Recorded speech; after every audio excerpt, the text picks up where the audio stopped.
Students, welcome back to KD maths. बेटा आज हम स्टार्ट करने जा रहे हैं गणित मंजरी क्लास 9 का chapter 3 the world of wonder की एक्सरसाइज 3.1। तो चलो बेटा स्टार्ट करते हैं इसके फर्स्ट क्वेश्चन से। फर्स्ट क्वेश्चन है a merchant in the port city of Lothal is exchanging bags of spices for copper ingots. मतलब कि एक मर्चेंट है, एक व्यापारी है जो लोथल की पोर्ट सिटी में रहता है और वो क्या एक्सचेंज करता है, मसाले बेच के वो कॉपर के इनगोट्स लेता है, सिल्लियां बोलते हैं, ठीक है, बड़े बड़े कॉपर की ईंटें कह सकते हो।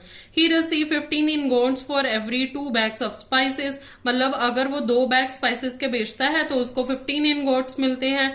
तो अगर he brings 12 bags of spices to the market, अब हमें बोला गया है कि अगर वो 12 बैग्स लेके जा रहा है मार्केट में तो how many copper ingot will he leave with. तो उसके पास कितने कॉपर इनगोट होंगे लास्ट में, या कितने कॉपर इनगोट वो मार्केट से लेकर के निकलेगा। तो चलो बेटा देखते हैं इसका आंसर। तो बेटा सबसे पहले लिखेंगे हम number of copper ingot for 2 bags. 2 bags के लिए कितने कॉपर इनगोट थे? 15, है ना। और हमें निकालना क्या है, number of copper ingots for 12 bags. तो देखो बेटा, अगर मैं सबसे पहले नंबर ऑफ 1 बैग का वो निकाल लूं कॉपर इनगोट, तो हमारे पास 12 बैग्स का तो निकल जाएगा। ऐसे क्वेश्चन तो आपने छोटी क्लासेस में बहुत सारे किए होंगे, तो बस उसी तरीके से है। तो लिखते हैं नंबर ऑफ इनगोट्स फॉर 1 बैग। तो 1 बैग के लिए क्या आएगा, 15 डिवाइडेड बाय 2, है ना। तो अब यहां पर लिख देंगे नंबर ऑफ इनगोट्स फॉर 12 बैग्स। तो 12 बैग्स के लिए क्या आ जाएगा, 12 इंटू 15 अपॉन में 2। तो देखो 2 1 जा 2, 2 6 जा 12। तो 6 इंटू 15 हो गया हमारे पास यहां पर। अगर 6 इंटू 15 हो गया तो 15 6 कितना होता है, 90। तो लास्ट इक्वेशन हम जो लिख सकते हैं, therefore the merchant will get 90 copper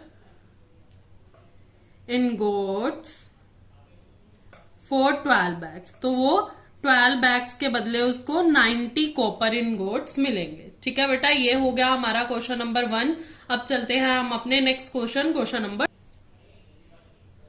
तो बेटा हमारा क्वेश्चन नंबर 2 है, look at the sequence of number on 1 column of the Ishango bone. Ishango bone क्या है, हमारी एनसीईआरटी में पेज नंबर 42 पे इसका पूरा डिस्क्रिप्शन दे रखा है। ठीक है, ये मतलब हमें बताया गया है कि हमारे पास ये डेमोक्रेटिक रिपब्लिक ऑफ कोंगो में मिली थी 20,000 BC पहले। तो इस पर एक निशान दिए हुए थे, मतलब मार्किंग लगा रखी थी, और वो मार्किंग क्या थी, 11 13 17 19। तो ऐसे माना जाता है कि हमारे जो एंसेस्टर्स थे, मतलब हमारे जो पूर्वज थे, उनको भी प्राइम नंबर्स वगैरह के बारे में सब पता था।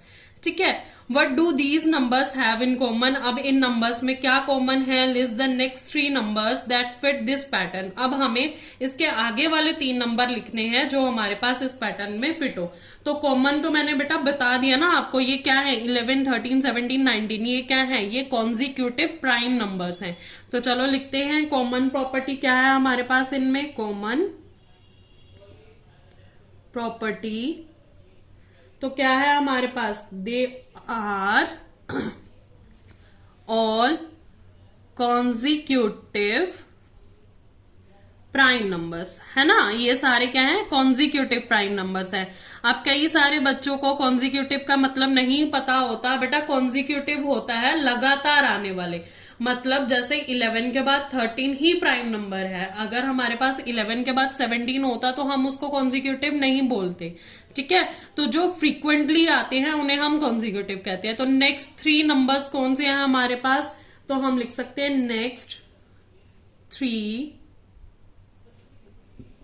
numbers आर नेक्स्ट थ्री जो कॉन्जिक्यूटिव नंबर्स है, बहुत सारे बच्चों को ऐसा लगता है कि जो ओड नंबर है वही प्राइम नंबर है। नहीं बेटा, 19 के बाद 21 आता है, लेकिन 21 प्राइम नंबर नहीं है। प्राइम नंबर कौन से होते हैं? Which are divisible by itself, है ना।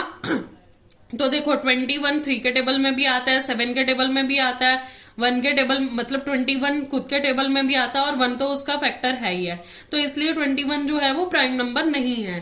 ठीक है, तो नेक्स्ट हमारे पास जो प्राइम नंबर आएगा वो आएगा 23। नेक्स्ट, अब 25 नहीं हो सकता क्योंकि 25 डिविजिबल बाय 5 है।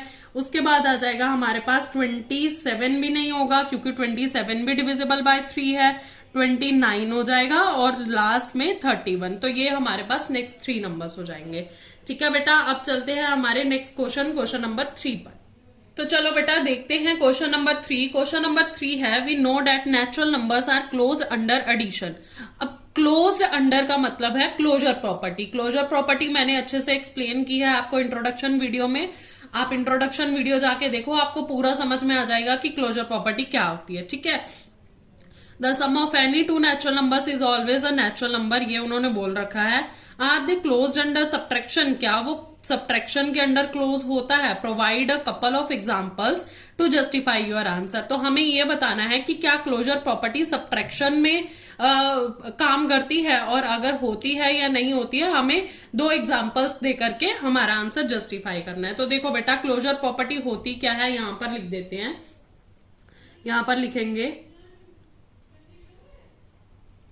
closure means if we subtract any two natural numbers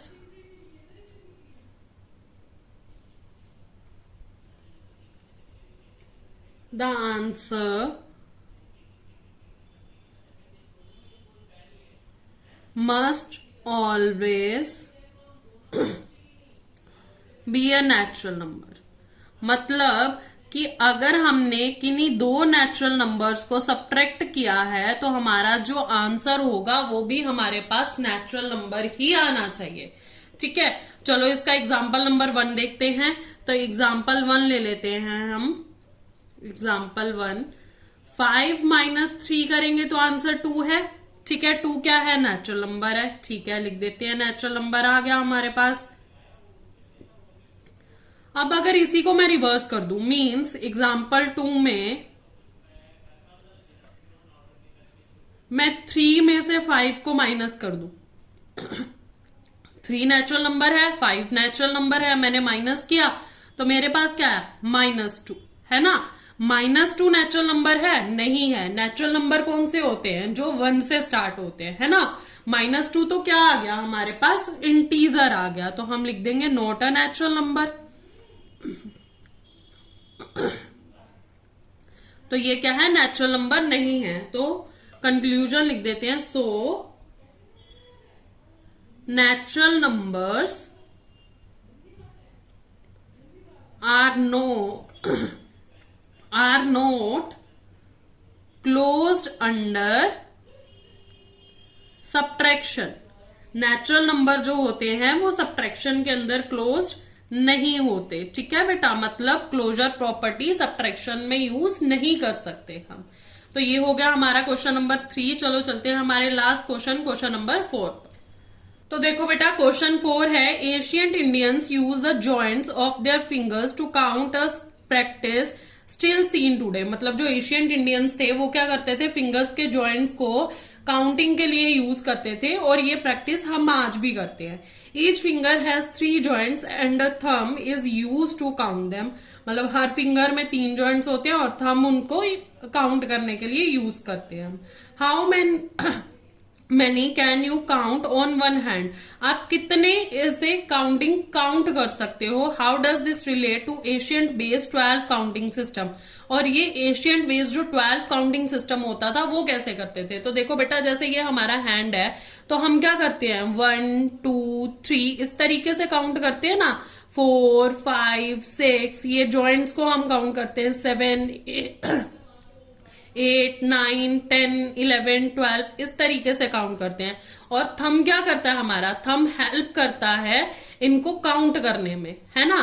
तो बस यही उन्होंने पूछा है। तो चलो अब देखते हैं किस तरीके से इसको सॉल्व करना है। तो सबसे पहले हम लिखेंगे 4 फिंगर्स